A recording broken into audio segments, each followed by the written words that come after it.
Muito boa noite. Agradeço a oportunidade de estar aqui com vocês, a oportunidade de vocês estarem, a paciência de estarem me ouvindo. Eu sou a Débora, estou dando continuidade ao trabalho de difusão doutrinária da Casa do Evangelho. Lembrando que a Casa do Evangelho é um centro espírita localizado na Ilha Grande dos Marinheiros de Porto Alegre, Rio Grande do Sul, que está tendo seus trabalhos feitos virtualmente, como esse, em função do isolamento social pela pandemia do Covid-19. E para que nós tenhamos esse contato, mínimo que seja, se adotou esse procedimento de fazer a difusão doutrinária, que nada mais é do que a continuidade, o difundir, como se diz, difusão, vem de difundir, doutrinária, a doutrina espírita, que é o que nós acreditamos, ou seja, a doutrina codificada por Allan Kardec. Então, feitos esses esclarecimentos, eu vou pedir a vocês que fechem os olhos, respirem muito profundamente, com muita calma, estando presente neste momento, estando plenos aqui e no agora. Agradecendo a presença dos nossos anjos guardiões, mentores, guias, o nome que quiserem dar. Agradecendo a oportunidade de trabalho, agradecendo aos dirigentes espirituais das difusões doutrinárias e todo o apoio que toda a esfera espiritual sempre nos dá. Vamos ficar aberto a esse trabalho de difusão doutrinária. Bom, coube a mim conversar com vocês hoje. Sabe que eu sempre chamo de conversa, eu não chamo de palestra, porque é assim que eu gosto de trabalhar com vocês. Quem me conhece já lá da Casa do Evangelho sabe que são conversas que nós temos, né? Sobre o item 6 do capítulo 6 do Evangelho segundo o Espiritismo, que é o Cristo Consolador, o capítulo. E o item 6 está dentro do advento do Espírito de Verdade, da instrução dos Espíritos. Bom, ele já começa nos falando: venho instruir e consolar os pobres deserdados. Venho dizer-lhes que elevem a sua resignação ao nível de suas provas, que chorem, porquanto a dor foi sagrada no Jardim das Oliveiras, mas que esperem, pois que também a eles os anjos consoladores lhe virão enxugar as lágrimas. Aí a gente já começa a lembrar o que seja o Cristo Consolador. Sim, fala das lágrimas que foram estabelecidas, que foram sagradas, que é o termo que ele usa no Jardim das Oliveiras, quando Cristo foi aquele evento que a gente já conhece da Bíblia. Mas também há a promessa desse Cristo Consolador. Nós temos que lembrar que, historicamente, a gente vinha de uma ideia de um Deus punitivo. Aquele Deus malvado, aquele Deus brabo, aquele Deus que só punia, aquele Deus que ficava sentado numa nuvem com uma cara séria, braba, sisudo, com o dedo, assim, como se apontasse e escolhesse quem seria punido lá embaixo. O Deus que castiga. E aí o Cristo nos traz o quê? A ideia de um Deus amoroso, de um Deus misericordioso, de um Deus que não pune o que castiga, mas sim a ideia de que nós temos de volta aquilo que nós criamos. Que nós temos de volta exatamente a mesma proporção de que nós agimos. Todo mundo sempre... E nós tínhamos antes aquela ideia da lei. A lei tem que ser severa, que era a lei de Deus, aquela coisa toda. E hoje, o Cristo nos traz essa ideia do Cristo Consolador, de uma lei de retorno, imutável, sem dúvida. Ninguém foge da lei do retorno. Ah, então isso é uma punição também, Débora? Tu tá falando que é um Deus punitivo que mudou para um Deus misericordioso, mas eu tô falando em lei de retorno? Sim. na mesma proporção do que eu ajo. Aquela história, quem fere com a espada será ferido. Ou seja, tudo vai depender das minhas atitudes, na mesma proporção. Eu estou agindo corretamente, eu vou ter de volta isso. Eu estou agindo prejudicando alguém para ter um benefício? Em algum momento isso vai voltar para mim. Em determinado momento na minha vida, não que seja assim exatamente, mas embora a gente já converse sobre isso algumas vezes, já tenha conversado sobre isso, que a gente tem visto a lei do retorno andar muito rápido quanto a isso. E aí o Cristo Consolador, que eu estava falando, que nos traz a ideia de um Deus amoroso, de um Deus caridoso, de um Deus misericordioso, nos traz a ideia também do consolo. Por isso o Cristo Consolador. De um consolo dessas provas que a gente passa. Lembrando, nós estamos num planeta de provas e expiações, então nós temos esse consolo que existe, no sentido de que existe uma explicação para tudo aquilo que nós estamos passando, seja bom ou seja ruim. Volto sempre a dizer, não que seja uma questão de determinismo, de vamos simplesmente aceitar tudo que está acontecendo e pronto, e tá tudo certo, e a gente não tenta melhorar, e a gente não tenta fazer nada, porque isso é assim mesmo. Não é isso. Todas as vezes que eu converso, eu sempre lembro vocês isso. Que está errada essa ideia de que nós que estudamos o Espiritismo e que tentamos ser espíritas, não que nós já sejamos espíritas, mas nós tentamos ser espíritas, aceitamos um determinismo, um fatalismo e ficamos sentados, acomodados, aceitando tudo o que acontece de ruim ou de bom e não fazendo absolutamente nada. Em momento algum é isso que o Cristo nos traz. Em momento algum é isso que o Espiritismo nos traz.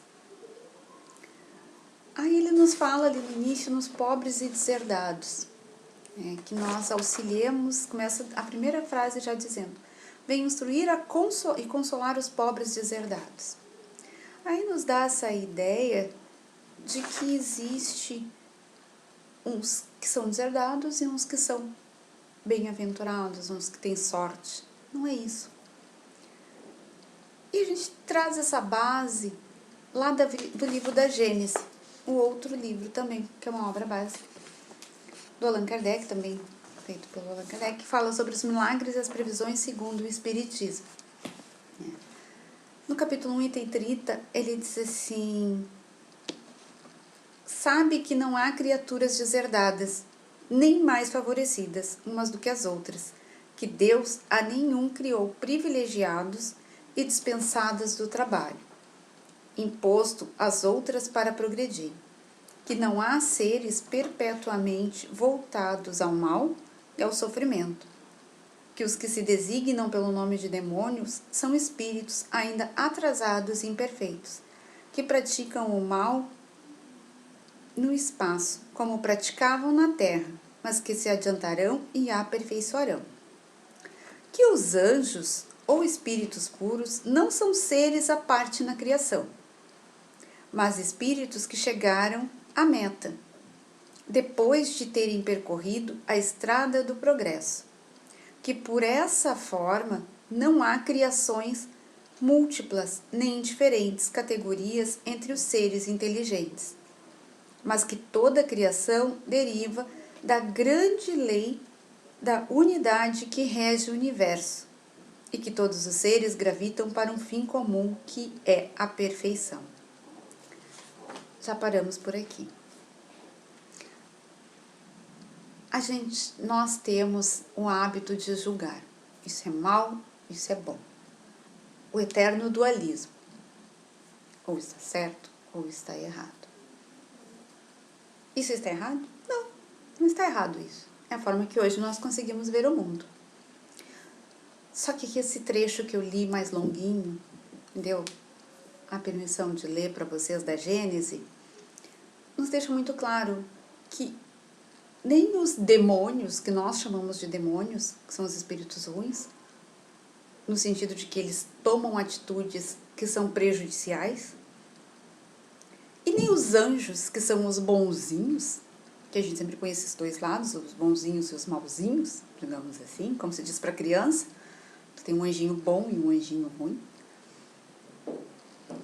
Não são perfeitos, não nasceram perfeitos, não surgiram perfeitos os anjos. Eles se esforçaram, eles chegaram à meta, como diz ali. E que meta é essa, Débora, que tu está falando? A perfeição. Porque a gente tem no Evangelho, temos nos livros dos Espíritos, temos em todas as obras básicas, que todos estamos fadados a chegar à perfeição. Uns vão demorar mais, uns vão demorar menos, conforme a sua evolução, conforme a sua consciência, conforme as suas atitudes, conforme o seu pensar e o seu agir. Quando falamos consciências e atitudes, falamos em pensar e agir. Isso nós temos que ter muito claro. Tudo depende de nós. E por vezes, nesse texto no decorrer, ele vai falando, no item 6, sobre o recomeço e o trabalho. De que nós tenhamos coragem, de que nós tenhamos força de a cada momento que não for tão tranquilo, que for de maior dificuldade, nós tenhamos a capacidade de nos reinventarmos. Nós somos co-criadores de nós mesmos. Tão bonito a gente ouvir isso. Cocriação.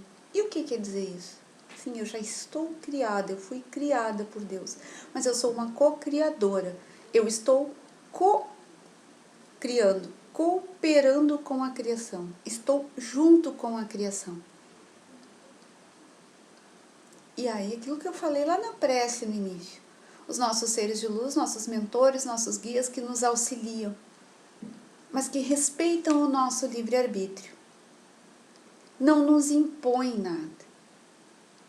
Eles estão ali do nosso lado, sempre querendo nos auxiliar, querendo nos mostrar algo que não está tão nítido naquele momento para nós. Mas jamais eles passam por cima do meu livre-arbítrio. Se eu sei que determinada atitude não é correta e eu insisto naquilo, eles até vão tentar me intuir a tomar uma atitude diferente. Mas em determinado momento eles vão parar e deixar que eu faça o caminho que eu escolhi. Por quê? Por maldade? Não. Porque eles não podem viver a minha vida. Eles não podem viver a minha experiência. Eles têm a vida deles, a experiência deles. Em algum momento nos vinculamos por amor, porque se fosse por um sofrimento eles não estariam querendo me ajudar, uma questão óbvia, né? Eles se vincularam a mim antes do meu reencarne, uma combinação que nós fizemos, que eles com maior experiência, como hoje numa escola, um professor tem maior experiência e vai me ensinar. Mas eu só vou aprender se eu quiser aprender. Eu só vou passar de ano na escola se eu quiser. Não adianta eu ter o Cristo Consolador que quer me ajudar, que quer me consolar, que quer me mostrar que aquelas provas que eu estou passando, que aquelas determinadas dificuldades que eu estou passando são para o meu aprendizado e são uma consequência das minhas atitudes, se eu não quiser enfrentar isso de frente. Porque nós temos na nossa consciência, sim, todas as leis de Deus. Ninguém pode dizer, eu não tinha consciência do que eu estava fazendo. Porque nós trazemos isso dentro de nós.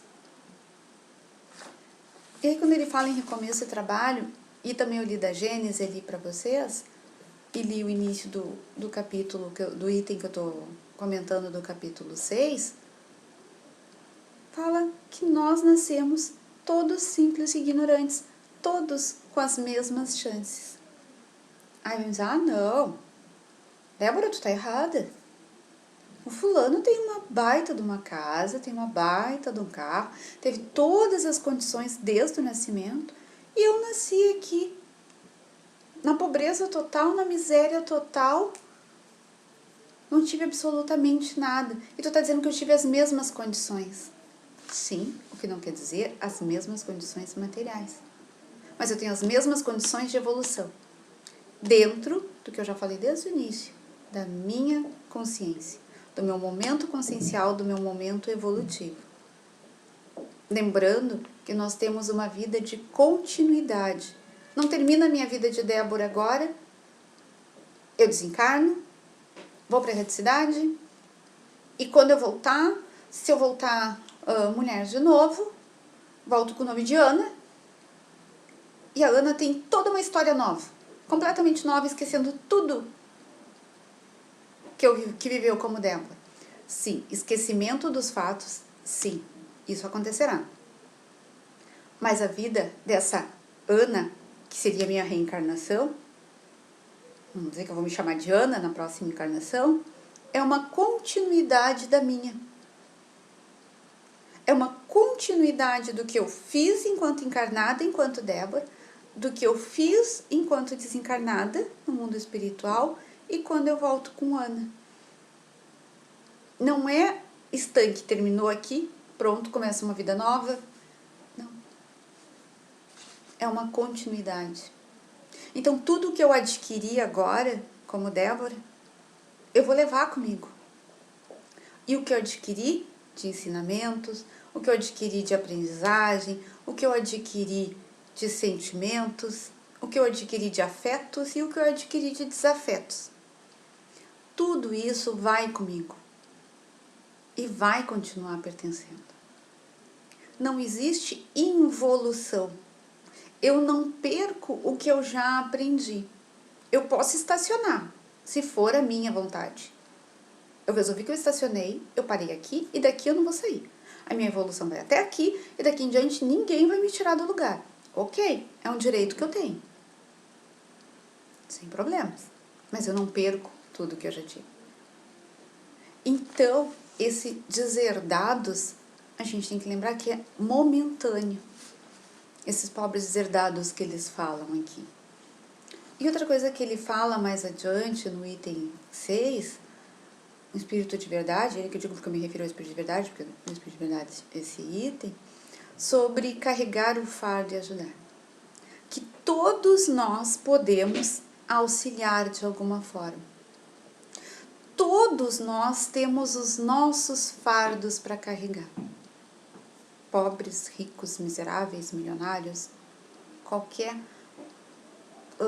classe social que se esteja. Isso a gente está vendo muito agora aqui na época da pandemia do Covid-19, que todo mundo está dentro do mesmo problema. Como dizem que é uma doença bem democrática que pega a todos. Porque nós temos determinadas doenças que atingem mais uma camada, mais outra camada, mais ligada a um esporte, mais ligada a determinados hábitos, enfim. E essa não. Essa é democrática, como dizem, ela atinge a todos. E como a gente está vendo as pessoas se movimentarem em prol dos outros. Por isso que eu sempre digo que esse momento é um momento muito grandioso de aprendizagem e as pessoas às vezes não gostam muito quando eu digo isso, mas é o que eu realmente considero e eu acho muito verdade. É um momento que, se nós aproveitarmos, será de um aprendizado absurdo. Quantas pessoas nós conhecemos que em outras épocas não dariam uma agulha para uma pessoa? Não dariam um sorriso para uma pessoa. E que hoje em dia se dispõe a inclusive distribuir alimentos para moradores de rua, que são os invisíveis, que ninguém vê o morador de rua. Ele não tem nome, ele não tem um registro civil às vezes, ele não tem nenhum nome literalmente falando, não tem uma documentação. Por vezes as pessoas passam na rua, ele está ali deitado, quase tropeça no morador de rua e nem o enxerga. E quantos hoje estão fazendo isso? Então a gente vê que sim, tem. O pessoal diz, não tem solução, o mundo não tem alternativa, tá tudo pior, tá tudo igual a sempre foi. Não está tudo igual a sempre foi. Está existindo um movimento, sim, de abertura de visão. As pessoas aproveitam ou não. Livre-arbítrio. As pessoas aproveitam esse momento de isolamento social para acertar as coisas dentro das suas casas, e aí eu não estou dizendo só suas casas físicas, mas as suas casas pessoais, nós somos a nossa primeira casa. Nós somos o que a Bíblia diz, o templo de Deus. Quando dentro da Bíblia tem, né, assim, templos caiados por fora e podres por dentro. Isso não está falando de uma igreja, de um templo que esteja suntuoso, pode até estar, mas no geral não é, suntuosamente feito, construído, e dentro ele esteja sujo. Mas está falando de nós. Nosso corpo, nosso templo, que por fora é doce, é meigo. Quantas pessoas nós conhecemos que falam meigos, falam doces, falam uma fofura, mas por interesse, não por verdade. Que aquela docilidade que o próprio Evangelho diz, que são doces como mel, como o Evangelho traz, e por trás destilam fel. Tanto que a alegoria que o próprio Evangelho traz, o mel e o fel. Que a gente sabe que o fel é amargo. E quantas pessoas nós conhecemos que usam, como hoje nós usamos as máscaras do Covid, e aí nós brincamos que tem pessoas que hoje não gostam de usar máscara porque estão tão acostumados a usar uma máscara sempre que não conseguem hoje usar a máscara para o Covid, para proteção em relação ao Covid. E hoje nós estamos conseguindo ver isso. Hoje as pessoas estão sendo obrigadas a se olharem, a verem que mesmo com os seus fardos, que era o que eu estava falando, podem ajudar os outros. Aqueles posts que a gente vê de Face, de redes sociais, de guardei minha dor no bolso e fui ajudar o outro. Hoje nós estamos vendo isso acontecer em camadas e em pessoas que jamais fariam isso antes do nosso próprio convívio. Porque eu sempre trago para o nosso lado pessoal, para o nosso lado prático, o nosso convívio. Outro item importante que eu destaco desse texto é quando ele fala que a doutrina que dissipa a revolta e explica o objetivo da prova. O tempo inteiro o Espiritismo traz isso. O dissipar a revolta pela dificuldade, mas trazer a explicação, o porquê, e mais do que o porquê, o para que determinada prova. Eu sempre gosto de trabalhar com isso. Em vez de nós perguntarmos por que eu estou passando por isso, mas para que eu estou passando por isso. Parece uma coisa simples, mas não é. É profundamente diferente o conteúdo que nós vamos ter. O alcance que nós vamos ter para a nossa vida quando eu pergunto para que eu passo por isso, em vez de por que eu passo por isso. Outro item importante que ele diz que nos criou fracos para sermos perfectíveis. Que é uma frase que bem importante que tem nesse item 6, que ele diz assim, assim como o vento varre a poeira, que também o sopro dos espíritos dissipe os vossos despeitos contra os ricos dos mundos, que são não raro muito miseráveis, porquanto se acham sujeitos a provas mais perigosas do que as vossas. Aquilo que eu falei antes sobre o julgamento, que eu acho que o fulano nasceu num berço de ouro, como a gente diz, e não tem seus problemas, as provas às vezes são muito piores. Porque o próprio Evangelho nos diz que às vezes a riqueza é uma prova muito mais difícil de se lidar do que a própria dificuldade financeira. E em seguida ele nos diz assim, estou convosco e meu apóstolo vos instrui. Por isso essa questão que eu falei lá no início do Cristo Consolador, essa certeza de que nós sempre estamos amparados por Cristo, pelos nossos mentores, pelos nossos anjos guardiões, guias, o nome que nós quisermos dar. E que nós somos sim filhos de um Pai amoroso, de um Pai misericordioso, que se nós pedirmos nos dá colo, sim. Nos ajuda, sim, quando nós quisermos, quando nós fizermos a nossa parte. Quando nós mostramos, nós estamos aqui, nós queremos melhorar, eu sei, eu reconheço que eu tenho essa dificuldade enquanto Débora, e eu estou precisando de ajuda, sim, para corrigir essa dificuldade. Me ajuda, meu Pai. Me ajuda, Mestre Jesus. Que nós tenhamos humildade de pedir esse auxílio e que sejamos permeáveis à intuição que recebermos. Porque não adianta eu fazer Pai Nosso, seja feita a tua vontade. Mas se a tua vontade combinar com a minha, tá mais legal, né? E fica meio hipócrita esse meu Pai Nosso, né? Faça a tua vontade se a tua vontade combinar com a minha. Aí fica um pouco estranho. E é o que a gente acaba fazendo. Então a gente também ter esse lado consciencial de prestar essa atenção de que realmente aquilo ali que eu quero, que eu estou pedindo, é bom para mim e para o meu entorno.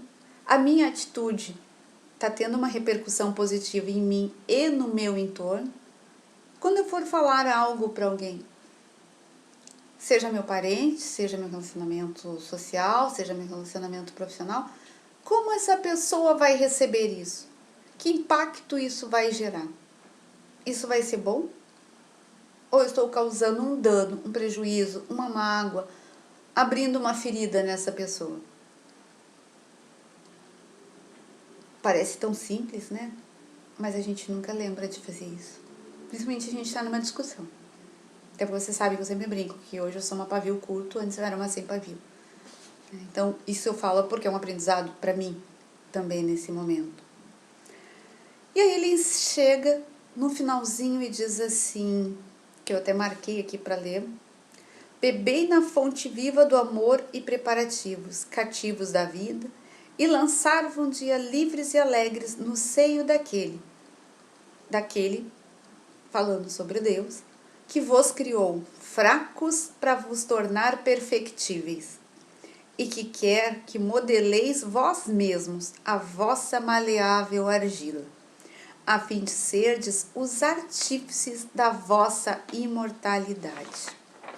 Esse é um texto de 1861, do Espírito de Verdade, que ditou em Paris. Isso, para mim, assim, essa é uma das partes mais importantes. Nos criou fracos para sermos perfectíveis,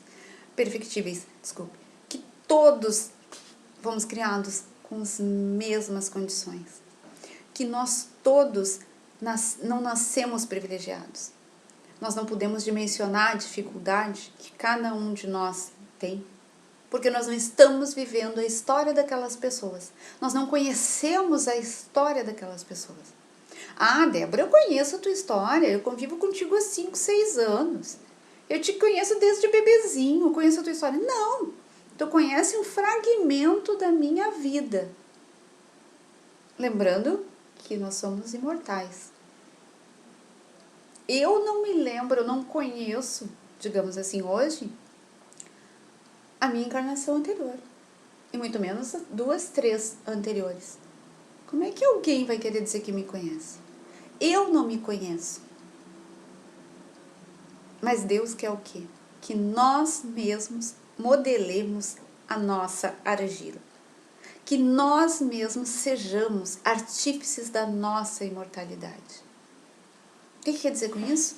Que eu não fique me escondendo atrás dos outros, atrás dos problemas, atrás das dificuldades, para não ter um crescimento espiritual, um crescimento emocional, um crescimento pessoal.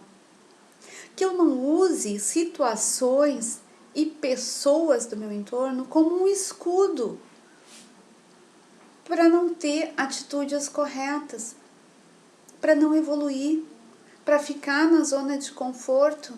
Desculpa, eu estou puxando porque eu estou com dor de garganta. Que eu não use essas situações, como eu estava dizendo, que eu não use pessoas, que eu não use bengalas, desculpas, para não ter a minha evolução, para ficar na zona de conforto, ficar na mesmice. Síndrome de Gabriela, eu nasci assim, eu vivi assim, eu vou morrer assim. Não, nós podemos todos melhorar. Nós devemos todos nos auto-melhorarmos. Eu não tenho que melhorar o fulano, eu não tenho que melhorar o Beltrano, eu tenho que melhorar única e exclusivamente a mim mesmo. Egoísmo? Não. Até porque eu não posso dar aquilo que diz lá no início do texto. de nós ajudarmos os deserdados, deixarmos as nossas dores de lado e ajudarmos os deserdados que estejam em uma situação um pouco mais dificultosa do que nós naquele momento. Se eu não estiver bem, eu só posso dar o que eu tenho para dar. Então eu tenho que estar bem, eu tenho que estar centrada, eu tenho que me autoconhecer, me auto-melhorar para poder transmitir para o outro. E nisso nós temos o Cristo Consolador.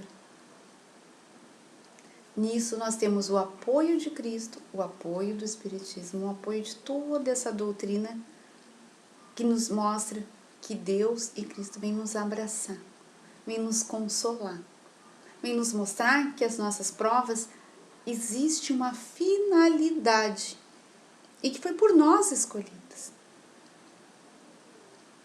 Nós escolhemos tudo que nós passamos. Nós escolhemos a vida que nós estamos tendo hoje. Tem uma frase que eu adoro que diz assim: somos herdeiros de nós mesmos. Herdeiro é aquele que vai receber algo de herança. Óbvio? Sim, óbvio. Mas eu sou herdeiro do meu pai e da minha mãe? Não. Eu sou herdeiro de mim mesmo. Ou seja, eu vou receber de herança aquilo que eu fizer. Parece uma frase bobinha, mas é muito profunda. E eu convido vocês a refletirem sobre isso. Então agora para o encerramento, eu convido que vocês fechem os olhos novamente, respirem fundo, pedindo que alguma dessas palavras que vocês ouviram ressoem no coração e na mente de cada um. E convidando a cada um de vocês que elevem o pensamento ao nosso Pai Maior, agradecendo a oportunidade de estarmos ouvindo, estarmos falando, de estarmos encarnados neste momento e com plenas condições, tanto eu de estar aqui conversando com vocês, quanto vocês de estarem me ouvindo. Porque sim, sejamos gratos a esses momentos, sejamos gratos a esse momento de saúde, de alegria, podemos dizer, que estamos tendo, enquanto tantos estão passando por tantas dificuldades. Então lembremos dessas também que estejam internados, estejam passando por qualquer dificuldade em qualquer área de sua vida, que todos sejam atingidos por tua luz, Pai de amor e bondade.